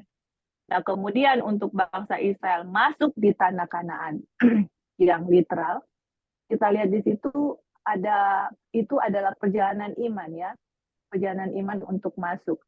Dan mereka pertama kali yang seharusnya masuk terus mereka nggak masuk itu kan karena mereka ketidakpercayaan gitu, tidak percaya kepada kuasa Tuhan ya. Jadi kita lihat di situ juga adalah pelajaran spiritual bahwa seharusnya kita umat-umat Advent dulu sudah masuk, tetapi karena ketidakpercayaan akhirnya tidak masuk gitu, ditunda, didelay, kita punya masuk, pekabarannya ditolak. Dan kemudian kita lihat dalam pihak orang Amori ini, kan kejahatan mereka belum penuh kan, jadi harus penuh dulu kejahatannya baru mereka disingkirkan. Jadi orang yang akan mempunyai tanah Kanaan itu literal adalah orang-orang yang istilahnya kalau kita bilang orang-orang yang benar ya, bukan orang-orang yang penuh dengan kejahatan seperti itu. Jadi kita lihat banyak literal aspek yang Tuhan berikan contoh kepada kita bagaimana spiritual tanah Kanaan itu yang akan kita diami, dan kita lihat juga bahwa walaupun ya orang Amori ini adalah bangsa kafir, tapi kita lihat Tuhan panjang sabar, Tuhan kasih kesempatan kepada mereka sampai kejahatannya penuh gitu. Jadi ini juga kita bisa lihat ya bahwa dalam spiritual perjalanan kita masing-masing, teman-teman, buat saya pribadi, saya rasa pekabaran yang kita terima ini adalah this is the last message of mercy, atau pekabaran yang pekabaran rahmat Tuhan yang terakhir untuk kita gitu. Kalau pekabaran ini kita nggak terima, I mean, what else can the Lord give us untuk kita punya iman dan percaya kepada Dia untuk bisa membawa kita masuk ke dalam tanah Kanaan surgawi gitu. What else? Semua contoh-contoh Dia sudah berikan, dan semua cerita, semua yang Dia bisa ungkapkan kepada kita dari pekabaran malaikat ketiga, Dia lagi ungkapkan gitu. Dan kalau kita menganggap pekabaran ini gimana ya, satu hal yang tidak terlalu penting, itu sama penting, sama hanya dengan kita menolak pekabaran Joshua dengan Caleb, itu sama persis dengan menolak pekabaran A.T. Jones dengan Wagner yang kita hadir di Minneapolis tahun 1888. Kita nggak suka, kita nggak setuju dengan pekabaran ini seperti itu. Jadi for me personal, pekabaran ini diperkenalkan, dan itu tergantung dari kita masing-masing. Bagaimana, how do I treat this message? Ellen White bilang, bagaimana kita treat the message itu kita punya eternal destiny depend, istilahnya, kita punya kehidupan kekal itu tergantung dari mana saya treat, saya memperlakukan pekabaran yang Tuhan berikan kepada saya. Dari pelajaran-pelajaran yang kita pelajari, teman-teman, to be honest, everlasting covenant ini yang membuka banyak hal ya untuk saya pribadi dari buku kejadian, cerita-cerita bangsa Israel yang saya sendiri nggak pernah tahu sebelumnya, dan waktu baca ini, memang luar biasa ya teman-teman, dan puji Tuhan di saat kita diperkenalkan akan pekabaran ini, dan memang this message is not popular, banyak orang suka pekabaran seperti ini, dan untuk orang-orang yang bertahan, praise the Lord, walaupun hanya sebagian orang-orang yang bertahan, continue kita punya perjalanan, karena to be honest, ini message yang akan membuat kecurahan Roh Kudus tanpa batas. Siapa yang nggak mau? Biarpun hanya 1-2 orang, saya mau Tuhan kecurahan Roh Kudus tanpa batas. Iya kan? Saya mau untuk bagaimana mempelajari pelajaran Abraham, bangsa Israel dulu, apa pelajaran yang saya bisa. Dan memang betul, pelajaran ini memang betul-betul menumbuhkan iman, betul-betul menumbuhkan bagaimana Tuhan itu sendiri yang saya nggak tahu sebelumnya. Dulu belajar Alkitab setiap hari, tapi nggak pernah mengenal Tuhan sedekat yang dari pekabaran malaikat ketiga itu sendiri ya. Jadi puji Tuhan, Tuhan memberikan pekabaran ini, dan untuk Abraham janji diberikan kepada dia dan kepada keturunannya. Mereka semua lagi menunggu dalam kuburan. Siapa yang mereka tunggu? Kita, generasi ini. Kapan ini pekabaran mau kalian terima kecurahan Roh Kudus, kemudian pekabaran ini bisa dikabarkan ke seluruhnya, dan Tuhan datang? Siapa yang mereka tunggu? Abraham dan keturunannya lagi tunggu di kuburan. Tuhan lagi tunggu di surga untuk kita, generasi ini. Semua menunggu kita gitu loh. Kapan kalian benar-benar mau mengerti pekabaran ini dan benar-benar menerima pekabaran ini dan benar-benar menghidupkan pekabaran ini? Itulah ya challenge untuk kita semua yang mempelajari pekabaran ini, biarlah Abraham dan keturunannya tidak menunggu dengan lama, apalagi Tuhan Yesus sudah delay, dia punya kedatangan dari tahun demi tahun. Mudah-mudahan bukan mudah-mudahan ya, dengan pertolongan Tuhan kita percayakan kuasa Tuhan akan datang dalam generasi kita. As long as kita faithful dengan pekabaran ini dan benar-benar menghidupkan kehidupan imannya Kristus di dalam diri kita masing-masing. Oke, thank you, Lex. Ya, thank you. Ya. Tuhan, mereka lagi menunggu kita ya di kuburan. Kita tahu ya bahwa jadi, eee, dengan kitalah ini maka janji ini bisa apa, semua sepenuhnya dipenuhi ya, sepenuhnya bisa dipenuhi. Ini bagaimana kita bisa memiliki iman baru janji-janji ini akan apa, dipenuhi ya. Biarlah dengan pelajaran ini menjadikan iman kita bisa bertumbuh ya. Ini, sampai di chapter ini saja ya, kalau kita mau lanjut mungkin sudah akan mau overtime. Nanti bisa mungkin satu kali pertemuan lagi baru, chapter 4 ini selesai. Jadi, oh ya, sampai di sini mungkin ada lagi satu tambahan sebelum kita akan tutup kita punya pelajaran pada pagi ini. Ya, silakan, Ya, Dik. halo.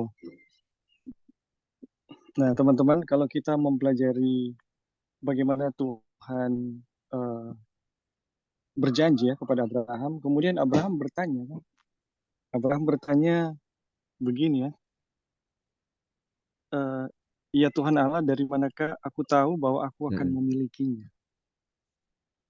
Dan kemudian Tuhan menjawab, teman-teman, dengan bagaimana keturunannya itu akan menjadi hamba selama 400 tahun. Menurut teman-teman ini kabar baik atau kabar buruk ya? Padahal Abraham belum memiliki keturunan iya ya. iya iya. Iya iya, kabar buruk. Teman-teman, Bukan. sebenarnya ini kabar buruk ya. Dan kita akan mengerti kalau kita juga bandingkan waktu Tuhan menjanjikan, waktu apa namanya? Tuhan memberikan Sakaria ya. Sakaria berdoa kepada Tuhan keturunan, dan Tuhan menyatakan engkau akan memiliki keturunan ya. Tiba-tiba malaikat Tuhan datang ya kepada itu, teman-teman boleh lihat di Lukas pasal 1 ayat mulai ayat 10. Kemudian di ayat ke-18 Sakaria mengatakan begini, bagaimanakah aku tahu bahwa hal ini akan terjadi, sebab aku sudah tua, Iya istriku sudah lanjut umurnya. Teman-teman, ini sama loh dengan apa iya, yang Abraham. dikatakan Abraham. Bagaimana aku tahu Tuhan? Dari mana kita bisa tahu? Dan teman-teman, apa jawaban malaikat Tuhan? Ya, aku Gabriel yang mulai ayat 19, jawab malaikat itu kepadanya, aku Gabriel yang melayani Allah dan aku telah diutus untuk berbicara dengan engkau untuk menyampaikan kabar baik ini kepadamu. Sesungguhnya engkau akan menjadi bisu dan tidak berkata-kata sampai pada hari di mana semua ini terjadi, karena engkau tidak percaya akan perkataanku dan akan nyata kebenarannya pada waktunya. Jadi teman-teman, sebenarnya apa yang dibuat oleh Abraham sama dengan Zakaria. Jadi Abraham punya pengalaman dan Tuhan telah membenarkannya. Kemudian ketika Tuhan mengulangi janji itu, Abraham bertanya, bagaimana caranya? Teman-teman, jawaban Tuhan ini sebenarnya kabar buruk. Penghukuman yang akan dialami bukan Abraham tapi keturunannya. Tapi kalau Zakaria, dia sendiri yang alami. Jadi teman-teman, pelajarannya di sini adalah sebenarnya ketika Tuhan telah berjanji, jangan pernah tanya bagaimana Gimana? itu akan terjadi. Jangan pernah tanya bagaimana Tuhan mau menggenapi itu cara Tuhan. Nah, ketika kita mulai bertanya, disitulah keraguan akan muncul. Muncul logika-logika alamiah yang akan muncul dan kemudian ya macam-macam lah yang akan terjadi. Dan teman-teman, jawaban Tuhan kepada Abraham dan jawaban Tuhan kepada Sakaria sebenarnya ini mau mengajarkan kita ketika dia berjanji untuk memberkati, jangan pernah bertanya bagaimana caranya, itu akan datang. Oke, itu aja, Li. Terima Oke, Dik, kasih. thank you. Jelas sekali ya. Sama kayak kalau misalnya penciptaan ya, bagaimana bisa begitu? Ini kayak meragukan kuasa Tuhan ya. Ketika kita meragukan kuasa Tuhan, sebenarnya nggak ada iman itu ya. Iman itu adalah percaya kepada firman Tuhan ya. Ketika firman Tuhan sudah bilang seperti itu, dan kita ragu, bagaimana bisa bisa? Aduh, nah itu makanya luar biasa ya pelajaran hari ini. Jadi kita harus percaya firman Tuhan, bagaimanapun akan dilakukan itu pasti bisa. Karena Tuhan memiliki kuasa yang besar ya. kuasa penciptaan, kuasa penyelamatan ada padanya. Dan kita tidak perlu ragu akan janji Tuhan. Oke, saudara-saudara, mungkin ada lagi sebelum kita berdoa? Oke, tidak ada lagi ya. Baik, pelajaran kita hari ini sampai di sini. Kita akan lanjut lagi minggu depan. Dan biarlah pelajaran ini menjadi kekuatan bagi kita. Bagaimana kita harus percaya kepada apa? Firman Tuhan, apapun firman Tuhan katakan, walaupun itu di luar logika kita manusia, itu akan bisa terjadi ya. Itulah iman ya, saudara-saudara. Baik, kita akan berdoa.